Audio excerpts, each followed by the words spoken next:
Hey guys, welcome back to my channel. In today's video, I have 24 good habits to share with you. What is a habit? A habit is a tendency or practice that we constantly do. Parentheses, in my previous video, I shared some 15 bad habits that if you can relate to any of those, you feel they apply to your life, it's a good time to try to work on stopping those bad habits and begin to foster in good habits to transform your life this brand new year. Oh my God, I can't believe it. It's already the new year. And as we go into the new year with new goals, intentions, and resolutions, we also go in with some previous habits that may not have been too good for us. So for this brand new year, let's foster in the good ones. And the first one I'm going to talk about is not worrying. Let's practice our life peace, our self peace. Noraida, but I'm stressed. Noraida, but I have so much going on. But Noraida, we've been talking about setting goals and working on achieving certain dreams and goals and intentions for our life. How can I not worry? How about if it doesn't work out? Stop right there. Hold on. When I say don't worry, I mean be still. When the Bible refers to be still, I love this phrase because for a long time I didn't understand. I'm like, how can I not be still?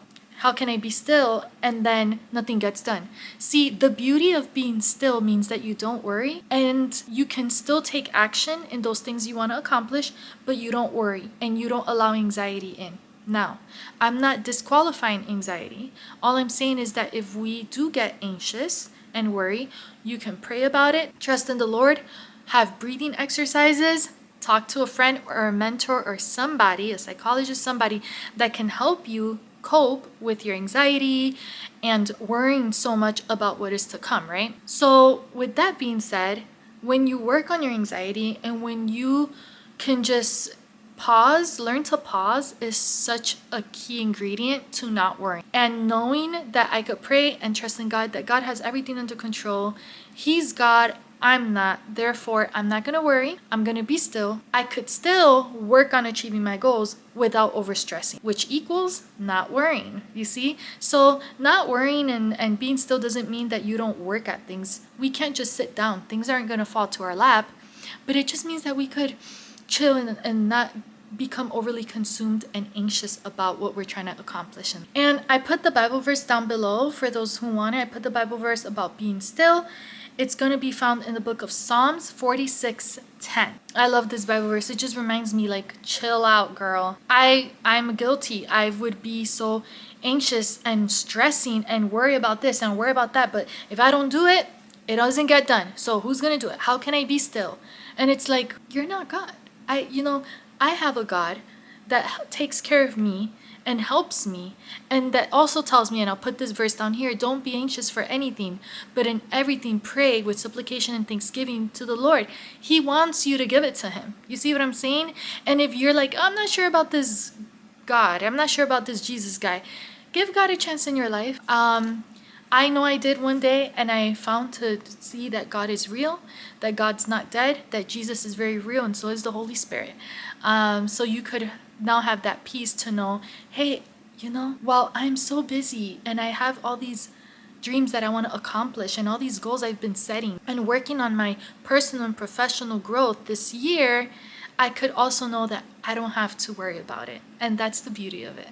And with that being said, the following tip is setting realistic and achievable goals. Many times we are setting goals that are not realistic, and that can become a stressor in your life.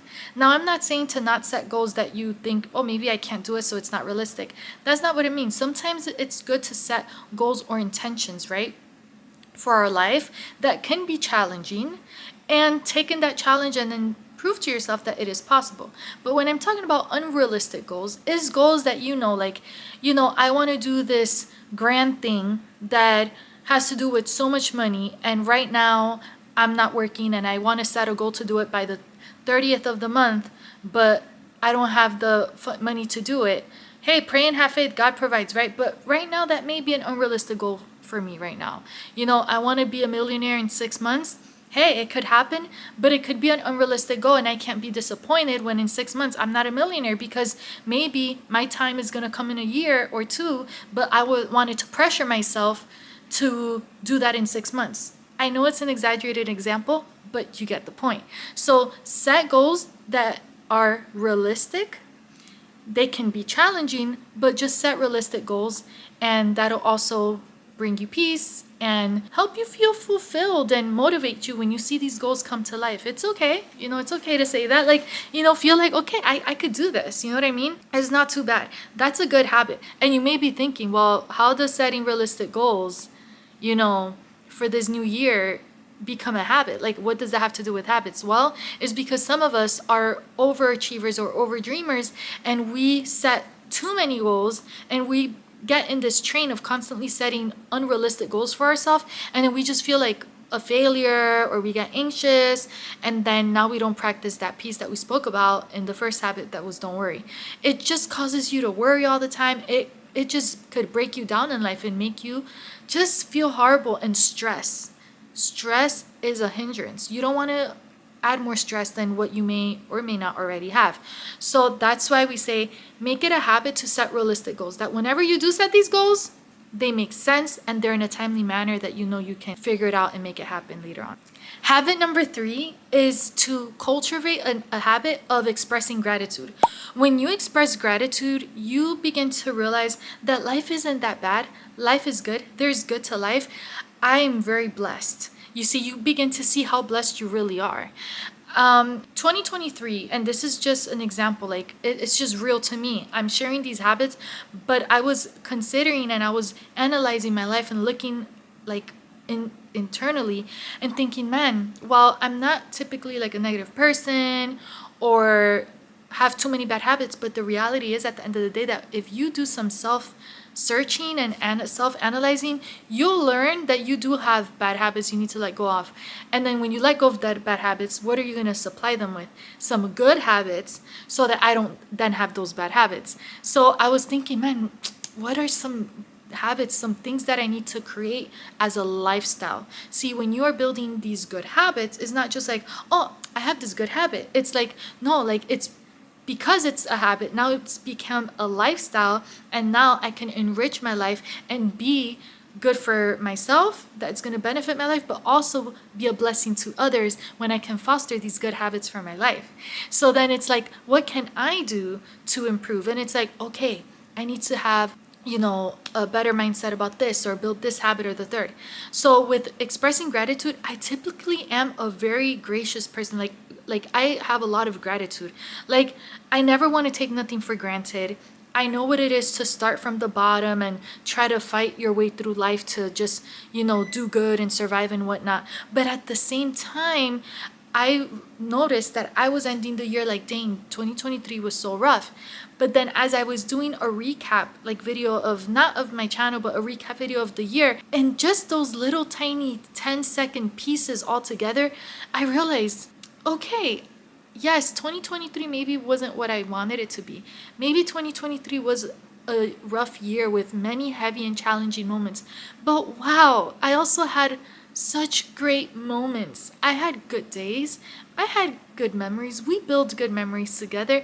And then suddenly my heart, my perspective, of my perception of 2023 just changed. And I got this overwhelming joy. I was seeing pictures with people and experiences that we had and moments and vacations we took. I'm like, wait a minute. We cannot allow the negative and the sad moments in our life to overshadow our lives. Now, we're gonna get into more things that seem basic, but we can still work on. I need to apply this one to myself too, and is fostering a healthy sleep schedule. Oh my God. Okay, so I found myself last week with horrible insomnia for some reason. I really had to pray a lot about it. I'm not the person to typically have insomnia. Now, when I was younger, I was able to survive off 2-3 hours of sleep. Senior year of high school, I had 2 jobs. I was hustling in a good way, healthy way. I worked in restaurants and stuff. But in high school and then in college, I've been working since I was very young, 15, 16 years old, 16 strong till now, working. So I was able to do it. I was younger then. I had a drive. Now, I'm not saying I'm old, and if you hear noises, I apologize. It's my dog Charlie growling because he probably sees a leaf shadow at the door or hears a noise outside, so he's okay. So yeah, I found, basically I used to be able to do well with less sleep, but in reality, that was harming me. When people say rest is essential, rest keeps you healthy, rest helps you heal, rest helps you stay rejuvenated, that's all facts. No cap right there. If you don't rest, your body will force you to rest. Okay, if you don't rest, you become unhealthy. Just get into a really unhealthy cycle. And if you're trying to heal from something, your body also needs rest. But the truth is, like last week, for some reason, I was dealing with insomnia. I was up at like 4 and 5 a.m.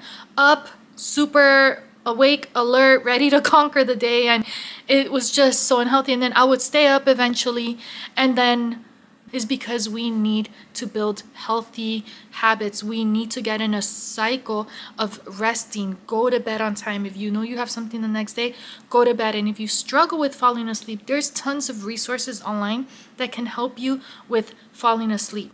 If you feel like, now I'm not a sleep expert, but something that helps me, guys, here's a tip. Someone once told me, write everything down before bed. I do that, it works. Also, things like magnesium. Now, before you take any vitamins or supplements, check with your healthcare provider, with your doctor. But taking magnesium citrate helps me calm. And praying before bed, if I have too much in my head, I'll journal, I'll pray, I'll submit things in prayer. I'll try to just like meditate and get into a good, healthy routine of winding down the night before going to bed. Not like I was back to back, I'm doing 50 things, and now I could go to sleep, and now I'm in bed and I'm so wound up. So then we can't fall asleep. Then what do? Let's keep it real. You go on your phone, right? Or like me, I'm like, I go on my phone, I'm like, okay, girl, don't get on your phone. Pray about it. Lord, help me. And it's like, then I eventually fall asleep. So we have to get into a healthy lifestyle of resting. Now, I'm not saying, yes, sleep all day, don't do nothing. Like, no.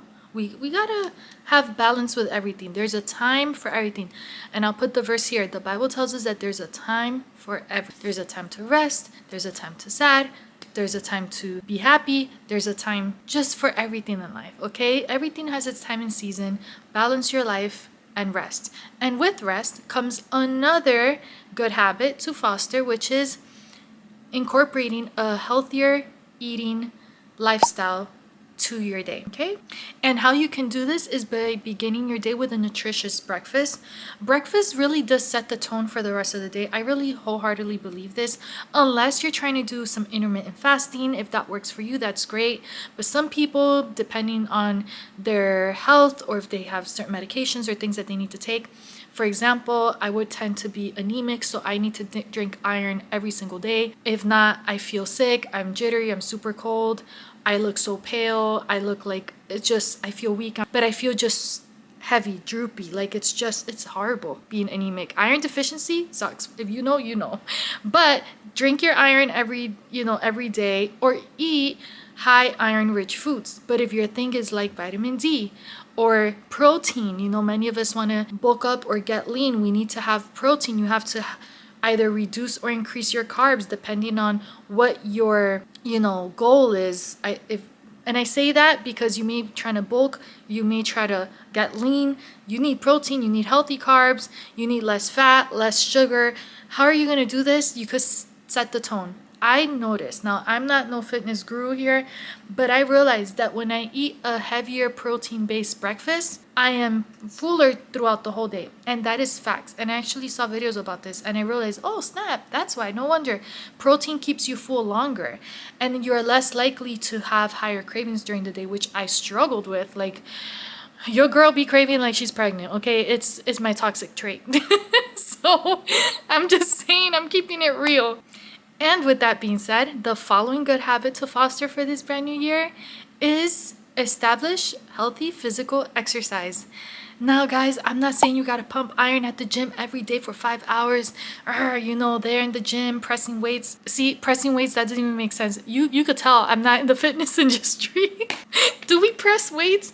We do a bench press and we could lift weights. I think that's what I was thinking. Now, I'm a fitness girly. I love going to the gym. I love walking, but I also like doing different types of exercising. So if you're not at the gym doing all that, it's okay. You can be riding your bike, you can be walking, you could do at-home workout videos. You can, for example, like Zumba, or you can go somewhere to do Zumba or kickboxing. I used to be part of this gym that with my monthly plan was included Zumba and kickboxing classes. Yo, I was living. I loved it. But then I ended up moving, so I had to change gyms. Long story short, I was like bummed. I loved Zumba. I loved kickboxing. But then sometimes I just wanted to be at the gym, like not doing classes or anything. And I'm like, you know what? This is healthy. Working out could give you energy. It helps you, be healthy within your body. It helps with your circulation. It helps improve cognitive memory. It's just overall gives you this boost of like, So find a way to incorporate healthy physical exercise throughout your day. Remember, please don't do anything that's too harsh on yourself. Keep it safe, make it fun, but incorporate it. Make sure you do it. It's good for your health, okay? It's not just to get skinny or to look good or to bulk up. It's not just for that, for the physical part of it, but it's also for the health benefits part of it. And trust me, in days that I'm working out, it just changed my whole mood. You know what I mean? I love to switch it. So I love to either go on super long bike rides. I have my Apple Watch timing like the miles, and I'm like, whoa, I just hit 7 miles on a bike. Or I'll walk, or I'll do a at-home video. But some days I want to go to the gym. I want to hit the, whatever. Like I'll go on the treadmill. I'm doing certain exercises with dumbbells and weights and all that stuff. So keep it interesting, guys. It's easy as possible. Come on. I feel like I'm saying physical exercise and some of you are going to look at me crooked like, girl, I'm not getting out this couch. Yes, you could do it this new year, okay? Get your butt up the couch. No. I know it's hard, people. I know it's hard, especially we're tired. You may have a busy schedule, children and all that, but 5 to 10 minutes a day, start like that. And then when you see how it boosts your mood, your energy, and you feel better, you'll do more, okay? Eventually you're doing 30 minutes to an hour. Next thing you know, you want to live at the gym. It's a thing, trust me. So with that being said, stay hydrated. Guys, trust me, these good habits that I'm telling you to incorporate, you may be like, that's so basic. Like, okay, drink water. But you know what? Calculate how much water you drank today. You probably didn't drink enough water. And if you did, congratulations, because I didn't. I have not drunk enough water today. These are good habits that are also helping me, because when you're trying to build healthier, positive habits for your life, you know what happens? You could hold yourself accountable and realize what you're not doing. When I was thinking of good habits, I'm like, dang, I just realized what I wasn't doing. You see, so I used to be able to drink like half a gallon a day, like 2 liters of water a day, 5 bottled water, 7, and I could do without soda. I'm not a person to have like fruit juices, artificially made fruit juices, sugary drinks. I'm not one for soda. I let go of those addictions when I was like before, years ago already. I've gone without drinks other than water. Like I could do that. But recently it just, I don't know, it just felt like a drag, or I just wasn't thirsty, or I was chugging water and then I felt like too full, if that makes sense. But the thing is, then I felt dehydrated and I got a pressure headache, because I just wasn't drinking enough water. So if you learn to stay hydrated, you'll be good. Now, how much water do I need? So I learned that it is your body weight in pounds in half. So for example, if you weigh 200 pounds, you need 100 ounces of water a day. Now, don't quote me. Ask your doctor. Check, a health legit resource article online. Look it up. I'm not a medical professional, but that's how I do mine. I take my weight, I divide it by 2, and whatever that number comes out to be tells me the amount of ounces of water I should drink each day. That's the math here, the water math. We're gonna call it water math, okay? Hydration. Create a hydration station at your house. There are fun and creative ways that's not a Stanley Cup to motivate you to drink water, because I feel nowadays everyone only drinks water if they have a Stanley Cup. Now, I'm not knocking it. I think Stanley Cups are gorgeous, They're effective, they're beautiful, I'm not promoting it, but they could be pricey. You know, you could get big tumblers, you could get those gallon of waters from the store. And Amazon, let me put you on, Amazon sells these hooks that you could like press, these pumps, the pumps, yes, the drink pumps to add to your gallon of waters. And on the day, you could just refill your cup and you have water throughout the day. Add some slices of lemon. If you're like, oh, water's gross, add some slices of lemons. I love that. I love adding cucumbers and lemon and giving the water some type of flavor throughout the day. Just don't leave it for more than 2 days because it could get gross. Other than that, it's healthy. Drink your water, stay hydrated.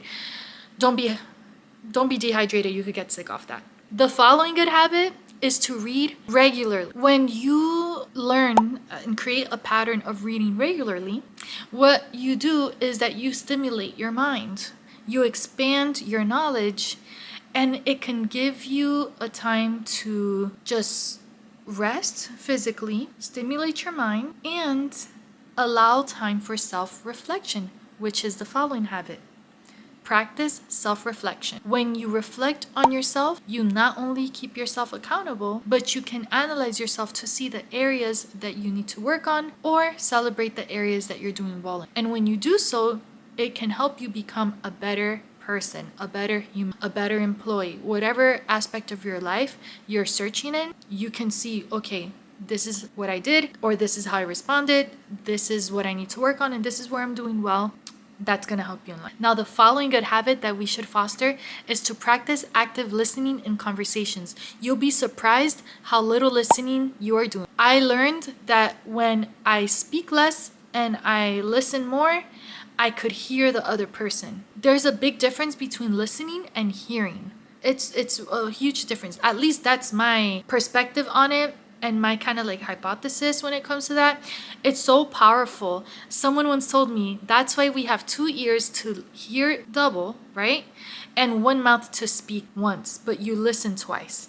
When you listen to what someone is telling you in a conversation, it allows space for reflection and understanding. It allows you to be a more effective communicator, because when I was fully listening to what you were telling me, I am now able to fully see what you're trying to tell me, and now I could respond accordingly. But if someone's speaking and you're just cutting them off because you just want to jump to speak, that's a problem. We cannot be listening to respond, because then you're going to make a fool out of yourself. We got to listen to understand, and then when necessary, respond, when necessary, say something. Yes, I know sometimes we don't always say things perfect all the time, but if you really took time to listen and you're not like, oh, I can't wait, I'm going to tell her this, I'm going to respond this, oh my God, they just said this, oh, wait till I tell them this, I'm going to tell them how it is. Like, no, you cannot be just listening to respond, because you lose out, you know? You are basically telling someone else what I have to say is more important than what you have to say. That's basically what you're telling them when you're constantly cutting someone off.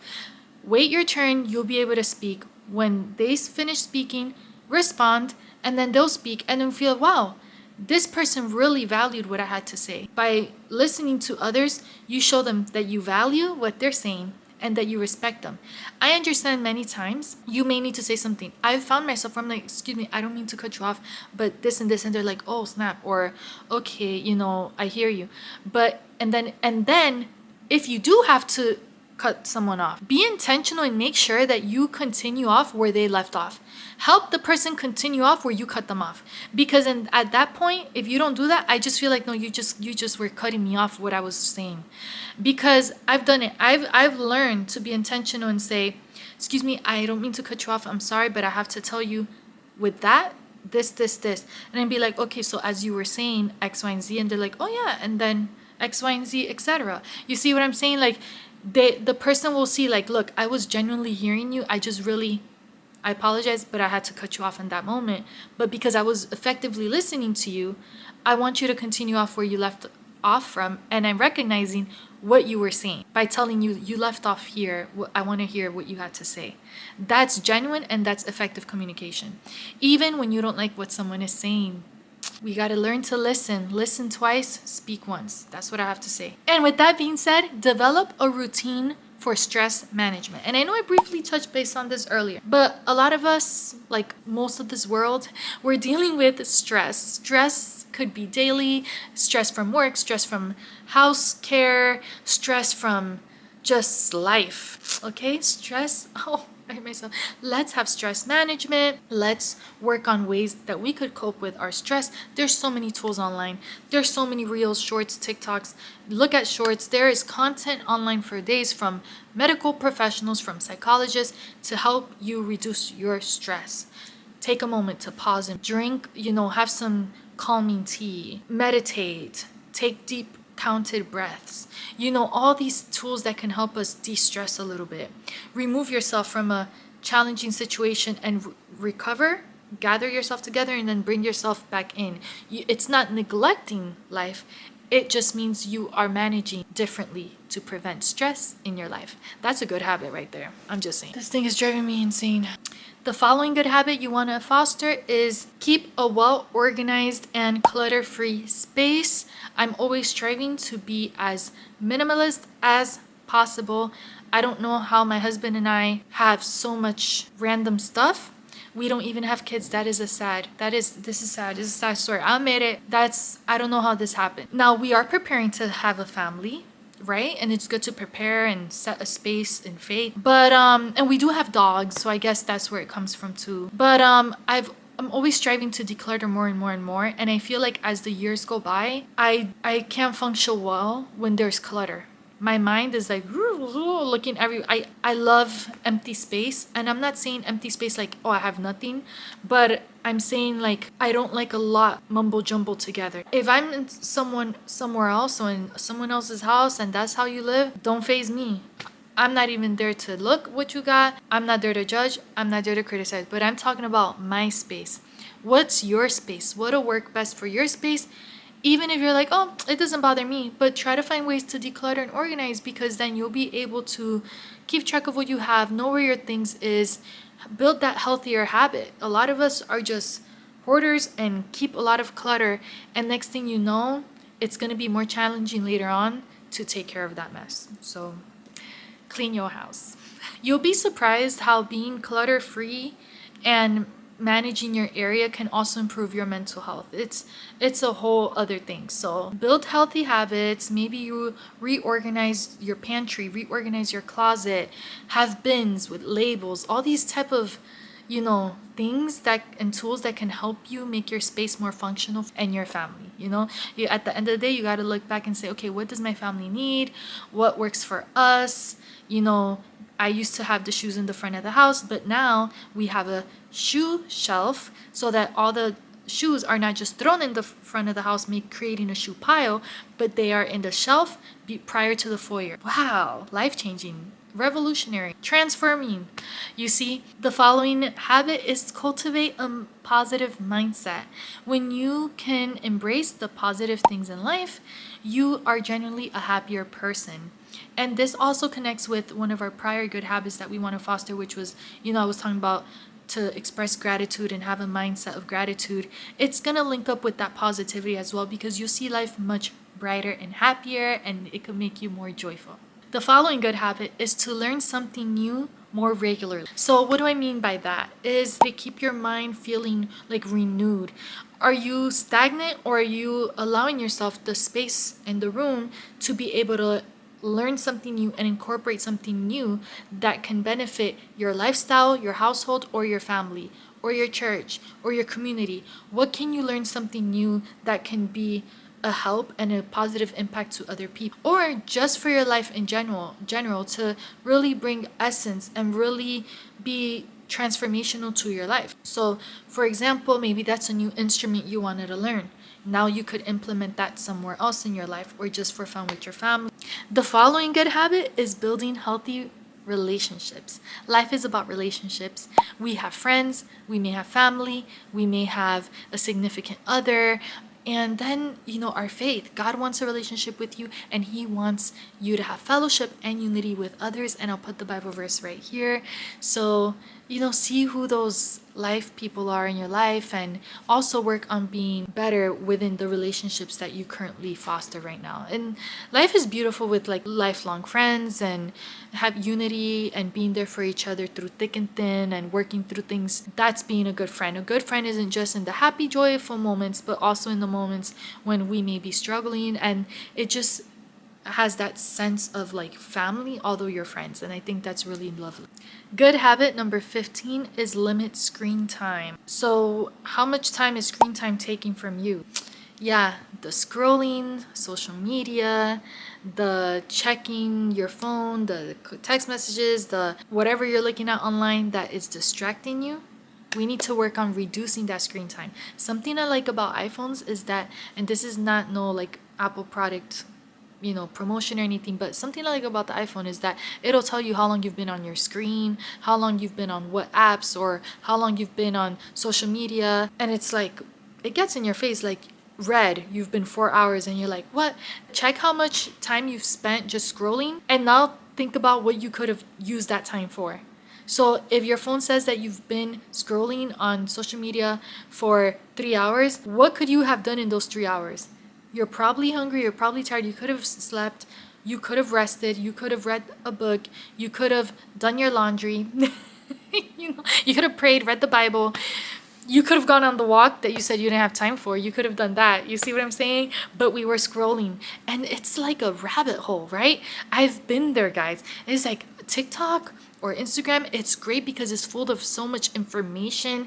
I love learning with other content creators online, but at the same time, it's like one thing leads to another. An hour passed. Yeah, I'm putting myself under the bus. Like an hour passed, and I'm like, whoa, this could not be it. Like, I cannot spend an hour on my phone.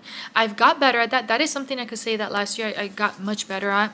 I'm barely on Facebook. I'll have posts already there and scheduled, but I probably am not even online, to be honest. So that is great. Now, do I have social media? Yes, I do. We're on Instagram. I'm on TikTok and all that stuff, but I'm not saying not to have your social medias, not to be present, because it's also good and important to be present online. All I'm saying is if you limit that screen time, you could be more effective with the time that you already have, and that creates a good habit of accomplishing things and not being wasteful with the time that God gave us in our hands.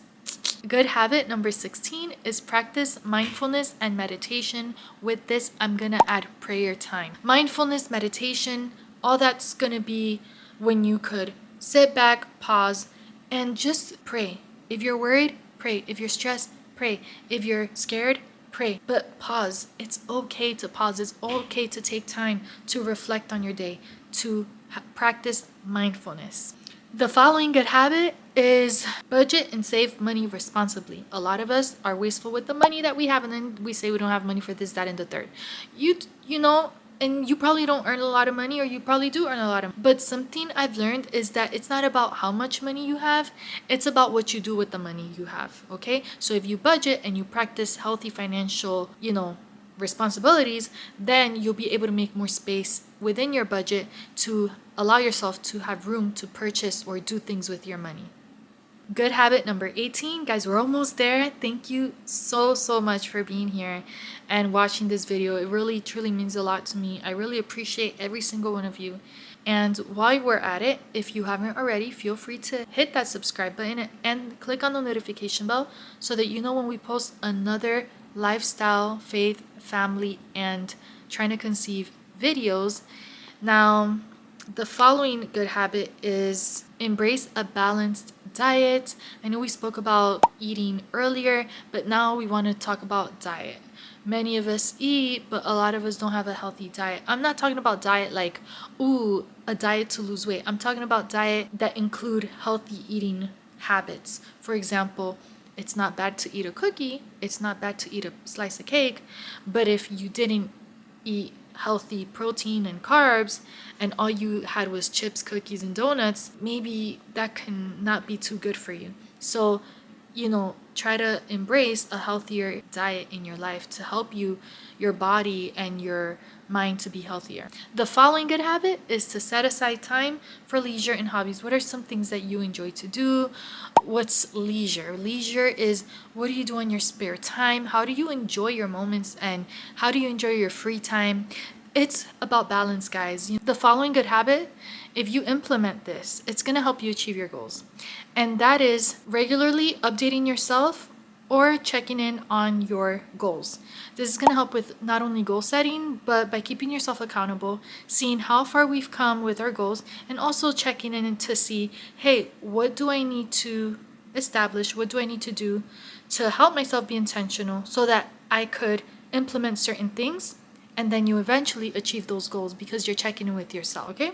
So it's not like a pressure thing, it's just hey, we don't want to be negligent with what we said we wanted to do. And don't be afraid to revisit those goals.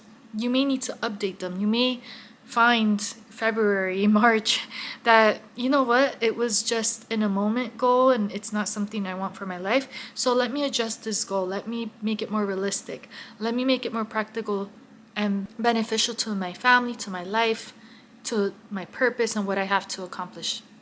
So everything should be now, the following good habit that we want to foster, if I'm looking down, I have my notes here.